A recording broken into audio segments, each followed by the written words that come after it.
Hello friends, आज हम पढ़ेंगे राष्ट्रीय आय तथा उससे संबंधित समूचे। पिछले वीडियो में हमने पढ़ा था बाजार कीमत पर सकल घरेलू उत्पाद, बाजार कीमत पर सकल राष्ट्रीय उत्पाद, बाजार कीमत पर शुद्ध राष्ट्रीय उत्पाद, बाजार कीमत पर शुद्ध घरेलू उत्पाद, बाजार लागत पर सकल राष्ट्रीय उत्पाद। तो अब हम पढ़ेंगे साधन लागत पर शुद्ध घरेलू उत्पाद, साधन लागत पर सकल घरेलू उत्पाद, साधन लागत पर सकल राष्ट्रीय उत्पाद और साधन लागत पर शुद्ध राष्ट्रीय उत्पाद।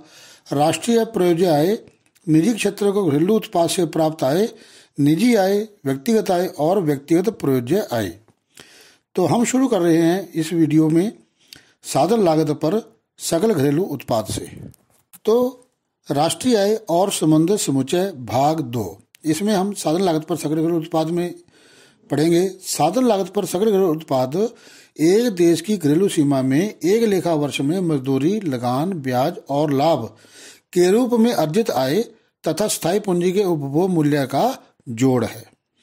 साधन लागत पर सकल घरेलू उत्पाद साधन लागत पर शुद्ध घरेलू उत्पाद में गिसावट व्यय को शामिल करके प्राप्त किया जा सकता है।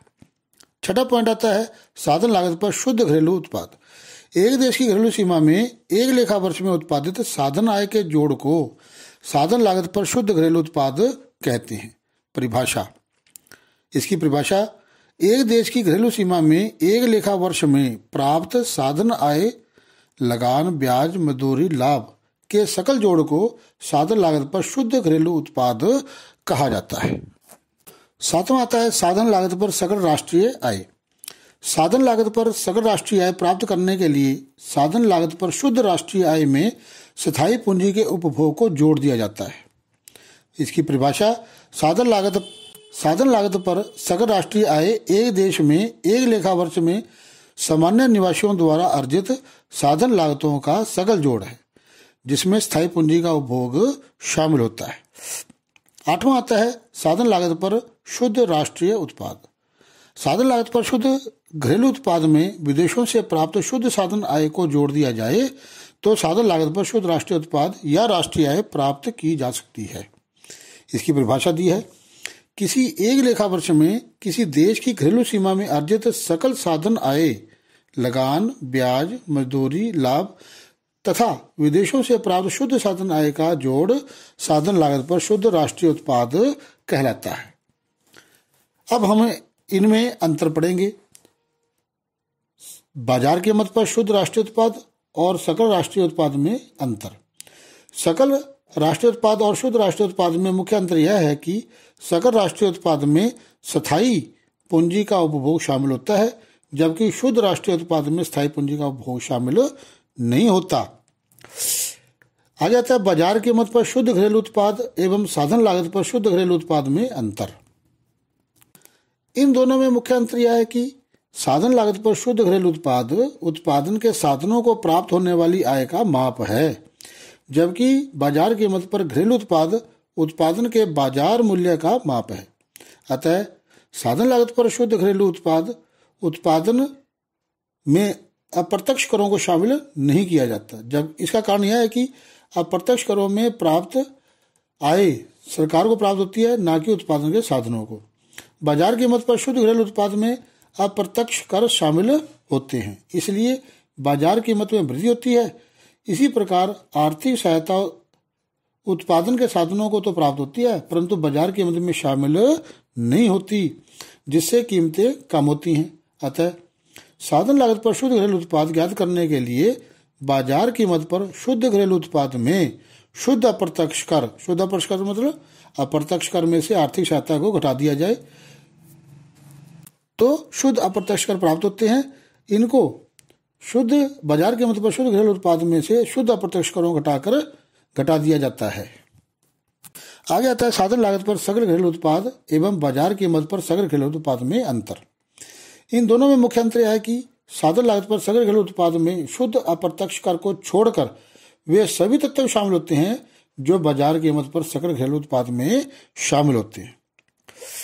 अब आता है साधन लागत पर सकल घरेलू उत्पाद एवं साधन लागत पर शुद्ध घरेलू उत्पाद में अंतर।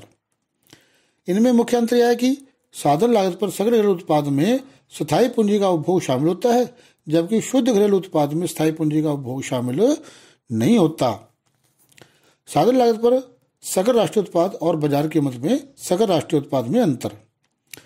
इन दोनों में मुख्य अंतर यह है कि साधन लागत पर सकल राष्ट्रीय उत्पाद में शुद्ध अप्रत्यक्ष कर शामिल नहीं होते, जबकि बाजार कीमत पर सकल राष्ट्रीय उत्पाद में शुद्ध अप्रत्यक्ष कर शामिल होते हैं। अब आता है साधन लागत पर राष्ट्रीय उत्पाद एवं बाजार कीमत पर राष्ट्रीय उत्पाद में अंतर। इन दोनों में मुख्य अंतर यह है कि साधन लागत पर राष्ट्रीय उत्पाद में शुद्ध अप्रत्यक्ष कर शामिल नहीं होते, जबकि बाजार कीमत पर शुद्ध राष्ट्रीय उत्पाद में शुद्ध अप्रत्यक्ष कर शामिल होते हैं। साधन लागत पर राष्ट्रीय उत्पाद का अनुमान लगाते समय केवल उन भुगतानों को शामिल किया जाता है जो उत्पादन के साधनों को उनकी आय, लगान, मजदूरी, ब्याज, लाभ के रूप में दिए जाते हैं, जबकि बाजार कीमत पर राष्ट्रीय उत्पाद का अनुमान लगाते समय अंतिम वस्तुओं व सेवाओं के मूल्य को जोड़ा जाता है। जो वस्तुएं बाजार में बिकने के लिए आती हैं उनके मूल्य में अप्रत्यक्ष कर शामिल होते हैं। इससे बाजार को तो आय प्राप्त होती है, परंतु यह उत्पादन के साधनों को प्राप्त नहीं होती। अतः साधन लागत पर राष्ट्रीय उत्पाद का अनुमान लगाते समय अप्रत्यक्ष कर घटा दिए जाते हैं। कई बार सरकार उद्योगों को आर्थिक सहायता देती है जो बाजार कीमत में शामिल नहीं होती। अतः बाजार कीमत पर राष्ट्रीय उत्पाद में आर्थिक सहायता को जोड़कर साधन लागत का अनुमान लगाया जा सकता है। अब तक हम पढ़े साधन लागत पर। अब हम उनसे हट करके पढ़ेंगे 4 राष्ट्रीय प्रयोज्य, निजी क्षेत्र को शुद्ध घरेलू उत्पाद से प्राप्त आय, व्यक्तिगत आय, निजी आय आदि। तो 9वां पॉइंट हम पढ़ते हैं राष्ट्रीय प्रयोज्य आय। इसे अभिप्राय किसी देश की बाजार कीमत पर शुद्ध आय से है, उस शुद्ध आय से है जो उस देश को खर्च करने के लिए उपलब्ध होती है। किसी देश की राष्ट्रीय प्रयोज्य आय उस देश की राष्ट्रीय आय, शुद्ध अप्रत्यक्ष कर और शेष विश्व से प्राप्त चालू हस्तांतरण आय का जोड़ है। अब हम इसकी परिभाषा पढ़ते हैं। राष्ट्रीय प्रयोज्य वह आय है जो किसी देश के निवासियों को सभी स्रोतों से उपभोग या बचत के लिए एक वर्ष में प्राप्त होती है। इससे अर्जित आय तथा विदेशों से प्राप्त होने वाली चालू हस्तांतरण भुगतान शामिल होते हैं। अब हम पढ़ेंगे सकल राष्ट्रीय प्रयोज्य और शुद्ध राष्ट्रीय प्रयोज्य में क्या डिफरेंस है, क्या अंतर है। सकल राष्ट्रीय प्रयोज्य में समस्त अर्थव्यवस्था की घिसावट लागत शामिल होती है। सकल राष्ट्रीय प्रयोज्य में सारी अर्थव्यवस्था की घिसावट लागत शामिल होती है, जबकि शुद्ध राष्ट्रीय प्रयोज्य में यह शामिल नहीं होती। 10वां आता है निजी क्षेत्र को शुद्ध घरेलू उत्पाद से प्राप्त आय। निजी क्षेत्र को शुद्ध घरेलू उत्पाद से प्राप्त आय का अर्थ है श्रमिकों के पारिश्रमिक, प्रचालन अधिशेष तथा मिश्रित आय के रूप में अर्जित शुद्ध घरेलू उत्पाद की साधन लागत का वह भाग जो निजी क्षेत्र को प्राप्त होता है।